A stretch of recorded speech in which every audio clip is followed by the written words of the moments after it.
Hello everyone, Todd here with CFI Pro Courses, and this month I'm joining you from the beach. That's right, for our first installment of Q&A. So we're going to be doing over Q&A every month from going forward. And what is the purpose of this new thing? Well, the purpose of this new thing is I get asked questions on a monthly basis, and I don't think that I know that I don't put it back out there to everyone, but I think it's better that if I just put it back out there for everyone to know. So if you write me a question, if you call me with a question, I'll of course answer your question, but with your permission, I'll put the questions back out there on the market for everyone else to see it at the end of the month. So without further delay, let's get on and see what we have for this month. And I'll always try to keep this down to a minimum as possibly can. Some questions are some we've seen in the past, but let's see what we have for this month and see if we can't get some answers for you. So the first one is this comes from Tao D, and what she is wanting to know is in regards to the private pilot certification. If a student flew 156 nautical mile route to avoid lessons. Excuse me, if a student flew a 156 nautical mile to avoid mountains, but the 3 direct straight lines from the airports only total to 148, does that still count? So basically flying not as the crow flies, but just basically an awkward line. And the second part is total distance defined as total distance flown or as across 3 lines from 3 airports of landing, meaning a straight distance between each airport of landing? And that is a great question. So first off, let's take the first part.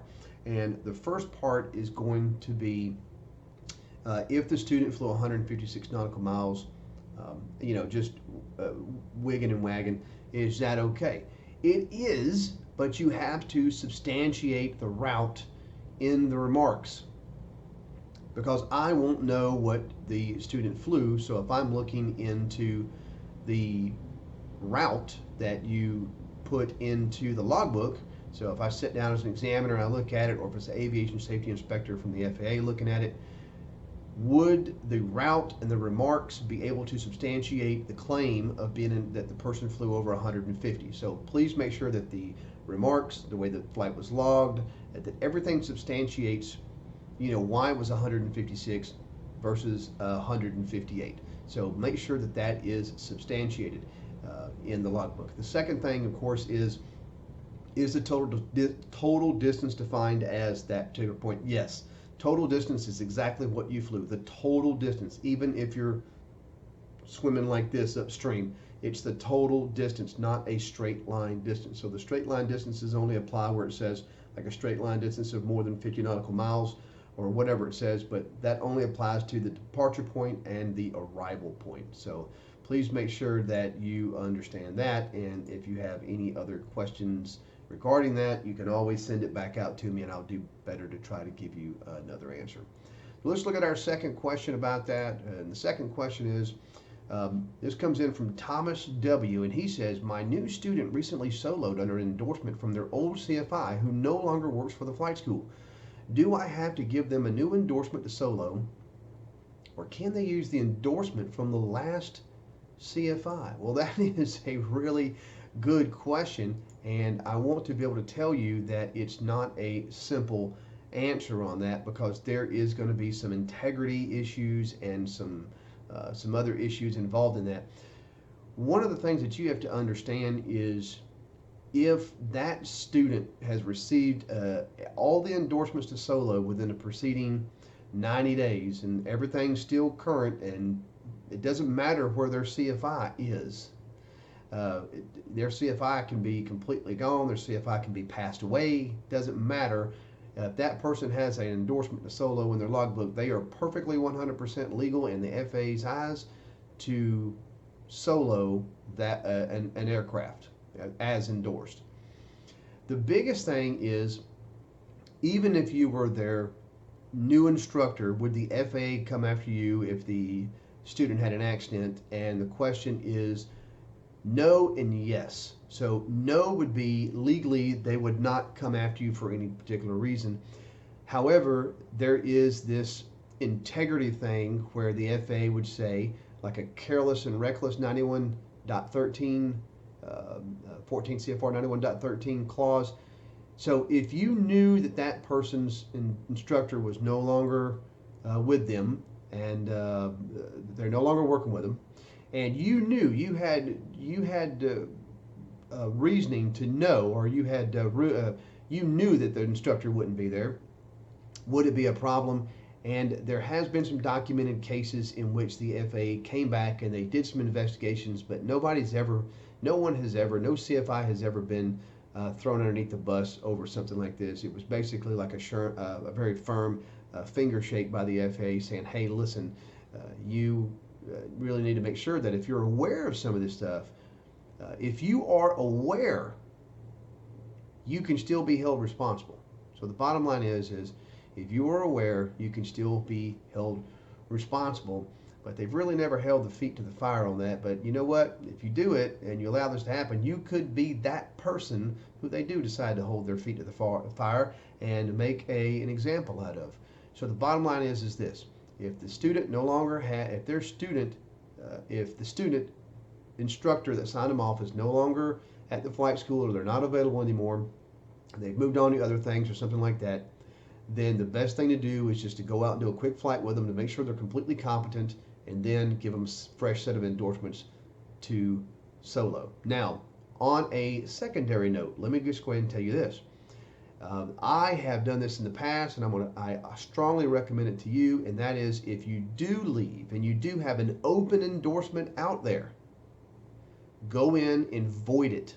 Just take a Sharpie or something and just mark a diagonal line through it and put void in the date you voided it, and that's it. Take a picture of it with your phone, maybe even some video commentary on the phone, so you can say, here I'm Todd Shelnut, and on this day I voided this person's certificate out, and I've told them that they can't solo because I voided their certificate out. I voided their endorsement out. So keep in mind, whoever's listening to this in the future, it's dated on this date electronically on my phone, whatever it takes to CYA. And I think that's very important that you understand that if you don't learn to cover your rear end like that, you could be put in a firebox that you couldn't get out of. So please don't paint yourself in the corner like that. If you're not going to be with someone and you've already authorized them to solo, just mark out the endorsement and have someone else have it be somebody else's burden. All right, let's look at the next question. Next question comes to us from William D, and he says, does a student pilot need a current 6187 November or Papa endorsements to take their private pilot check rides? Well, what a great question this is. Here's the quick answer: no.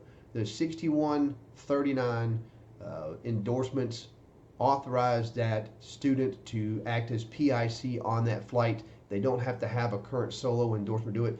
One, a solo endorsement, by definition, in 6187 Alpha, by definition, solo is the only person in the aircraft. The student is not in the aircraft by themselves. They're in there with an examiner.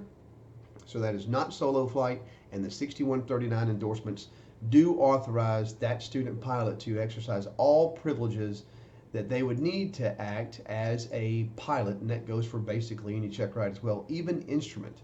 So that's it with that. Hopefully that's a pretty good way for you to understand that. If not, just let me know. I can explain it better.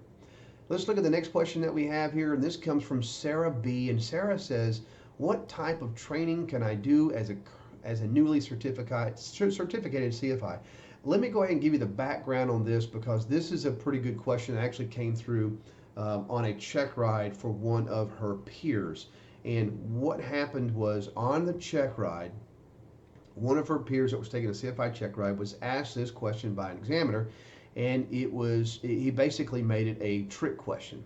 And so I'm going to tell you what this examiner wanted to hear, and then we'll talk about the realness of the situation.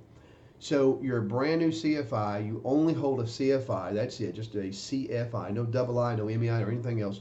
What can you legally do as that? Now this examiner, his mindset was, what holistically can you do without the help of anyone else? What can you train? What can you do as a CFI? And there's only three things you can do, and that's only if you're and that's only again there's some stipulations on some of these. So the first one, what can you do? You can do private pilot ratings, private pilot certificates. So private pilot in the airplane, you can do those all day long, no problem whatsoever. Flight reviews, you can do a flight review all day long, no problem whatsoever. And then any other special training like a complex or a high altitude or a high performance endorsement, something that you already have, and that's that third one that's a kind of a tricky one there, because it would be only if you had those previously, then you could do that training. So really, coming out of CFI school, you could only do two things holistically, and that's a private pilot certification and a flight review. You can't do anything else. So the CFI answered that she could do a private and a commercial. And of course, the reason why the examiner found that the answer for commercial was incorrect was because as a CFI, holding just a CFI, you cannot do the 10 hours of instrument time in the training. So you have to be a double I to give that training. So what the examiner wanted to know, and he should have asked the question better, was holistically, can you do this training from start to finish? For commercial, no, you couldn't. You could if you farmed out the 10 hours to another CFI, but that's not what this examiner was asking. So if an examiner asked you on a check ride, what can you do right out of the chute from CFI training? That's only flight reviews and only private pilot certificates or recreational pilot certificates. He didn't even think about that because all he told the client was private and flight reviews. So you could actually do a recreational pilot as well, and if you felt like it, you could do a sport pilot. So I guess we could, guess the guy was wrong on two other occasions as well when he said that. Anyway, I'm hoping that you got something out of it this month, and I look forward to receiving your questions so I can do another one of these videos next month. I'm Todd with CFI Pro Courses, and I'll see you at the airport. Take care.